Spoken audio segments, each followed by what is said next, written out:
Good morning, everyone. It's time to go on the record. There will be no amnesty. Donald Trump again doubling down on his immigration overhaul. The Republican giving a primary speech in what is now a general election. Will this work?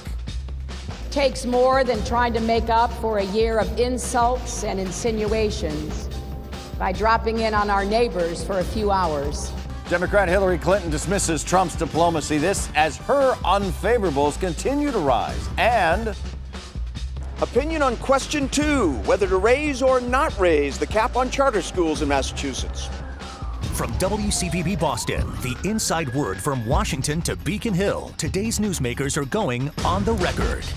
good morning, everyone, and happy Labor Day weekend. How enthusiastic a presentation was that? Can you believe it's Labor Day weekend already? I don't want it to summer end. go, right? Please. I'm Ed Harding along with Lucida Fias, Maria Stefanos. Welcome to OTR this morning. And this morning, we're going to talk to both sides of a ballot question that will impact our public schools all over the state of Massachusetts. That's for sure. Massachusetts voters, they're being asked to decide whether the current cap on the number of charter schools in Massachusetts should be lifted. Proponents say that that will allow students, especially in minority communities, more choice, more opportunity.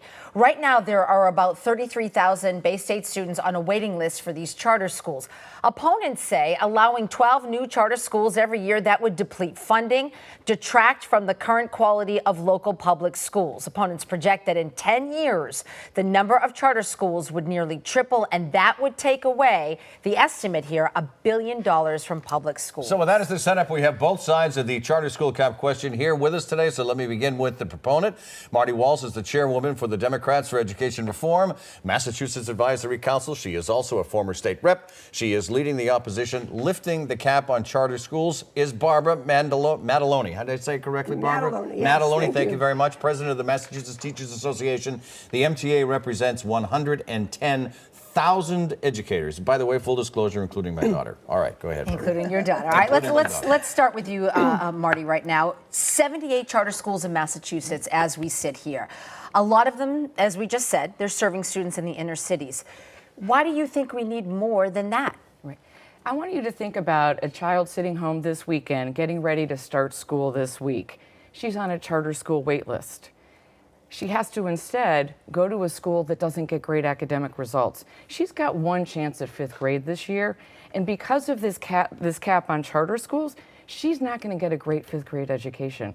This is about kids on wait lists and other families that are just desperate to get a great education, and there's a limit on the number of great schools we can have in the state. But Barbara, you say, and you're the president of the Mass Teachers Association, you say that that takes away from the public school kids. Absolutely. I'm thinking about the child who's going into a school that doesn't have a librarian because the librarians have been cut because of the money that's being lost to charter schools. I was just on the phone last night with a former librarian in Brockton where they had to eliminate middle school librarians because they're losing $3.5 million a year to charter schools. Question 2 is reckless. Marty, go ahead on. Bite into that if you would. As the daughter of a librarian, I'm deeply concerned about our public schools and what happens. This is a strategy where we need to do two things simultaneously.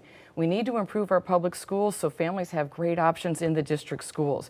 Charter schools are a different kind of public school that make great sense for certain numbers of families in the state, and they're being denied the opportunity to go to great schools. So for us, it's do both simultaneously, improve district schools and create charter schools for the kids that are desperate to get into those charter schools, because we know charter schools get extraordinary academic results. Charter schools in Boston get academic results comparable to the schools in the wealthiest suburbs.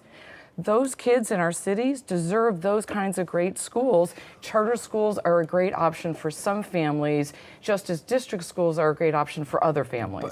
Barbara, the first Massachusetts charter public schools opened back, what, in 1995? So you have a large enough sample size over a greater amount of time. Since then, studies have repeatedly found that most outperform the district schools, which is what Marty just said. The idea is to lessen achievement gap between white students and suburban students and minority children throughout the state? I asked that as a question. Is that true? I think the original idea of charter schools was that they were going to innovate, provide innovation for public schools. We haven't seen that. But the more important question in terms of the ballot question 2 and how really dangerous it is that Marty talks about doing both at once. The reality is that I was on the state commission that looked at funding for public education. We're already underfunding public education by $1 billion a year. Charter schools already take $450 million from our local district So schools. let's go down that road right now. Let's talk about the money because that's a big scary number. Yeah, but is it true? Hold on. 4% of the state's kids who go to public schools. Say it again, I'm sorry. 4%. 4%, thank you. 4% of the state's public school kids go to charter schools. You know how much public money goes to charter schools? 4%. 4%. The money follows the kids. So the numbers feel big and scary. But the reality is, if you go to a charter school, tax dollars follow you so that the school that's educating you is funded by the tax dollars attributable to you. So the money follows the child, which makes good sense from a taxpayer's point of view, that you're going to put the money where the school is. Just like if I moved from Randolph to Milton, the aid that follows me goes to Milton instead of Randolph. So it makes common sense. The money attributable to a child follows the child. But that money, you're saying, is taking it right out of those public schools. But Absolutely. the money And the doesn't belong to the public school. The money belongs to the child who's being educated. We make it sound like money belongs to the school district. Money actually is about children. This is about educating children, The better not analogy funding school is the districts. family of four where one of them goes to college. You still have to pay your mortgage. You still have to pay your electric bill. You still have to feed the family that's there. So that's the more critical analogy. And we're talking about real material reality. I'm talking about librarians. I was out in Belchertown, loses $500,000 a year.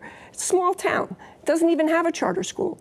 But they had to get rid of their band program because of the money that they're But losing. to be fair, They Barbara, no longer shouldn't you have talk about the JV football. reimbursement? Are they losing the money because of charter schools? This is after reimbursement. They're losing that money So to what's charter important to schools. remember is that when a child leaves a district to go to a charter school, the state sends additional money to school districts for 6 years to ease the financial burden because some money is leaving the district. In the last 17 years, the state has sent approximately $1 billion back to school districts in additional aid to help smooth things out so that school districts can adjust their spending for the declining enrollment.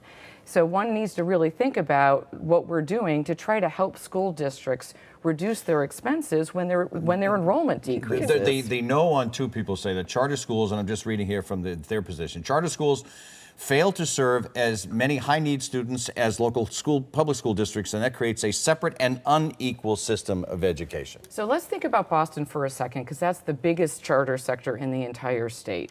Right now, in the Boston charter schools, 83% of all students who go to Boston charter schools are African American and Latino students, predominantly low-income students.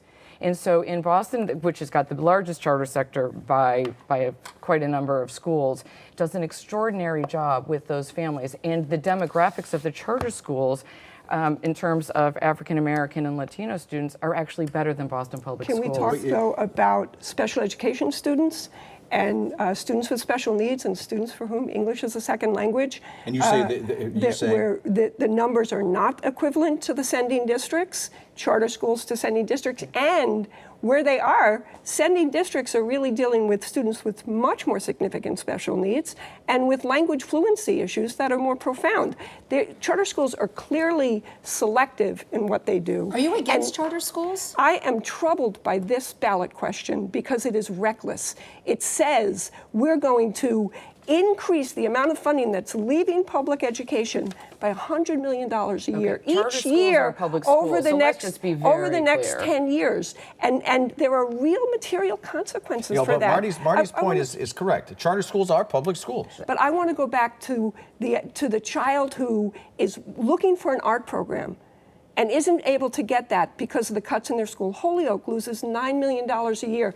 And you say if this passes, it's just going to get exponentially worse. It's going to get worse, and it's not going to just be in Boston. The two of you have been artfully arguing this point, but now you're going to work together because we're at the OTR Pop Quiz. You ready? We're going to put these great minds together. I'm ready, but yeah. So this is like a classroom. We're talking school. This is like a classroom. All right. Just fine. Here we go. Question one. The charter school idea in the United States was originated in 1974 by a UMass Amherst professor by the name of?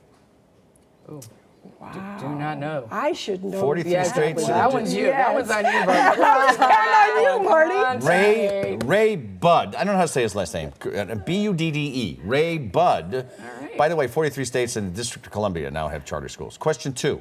Which current presidential candidate said this about education? Our public schools have grown up in a competition-free zone surrounded by a very high union wall. Why aren't we shocked at the results? This is a current presidential candidate. It's got to be Trump. It sounds like it's Trump would say it's something Bingo, like you got that. it. I was just looking at you. I know that's not something Sounds Hillary like Clinton Trump. would say. She likes If I charter had said it schools. was huge, you would have known exactly what it is. We'll be exactly. back in a minute.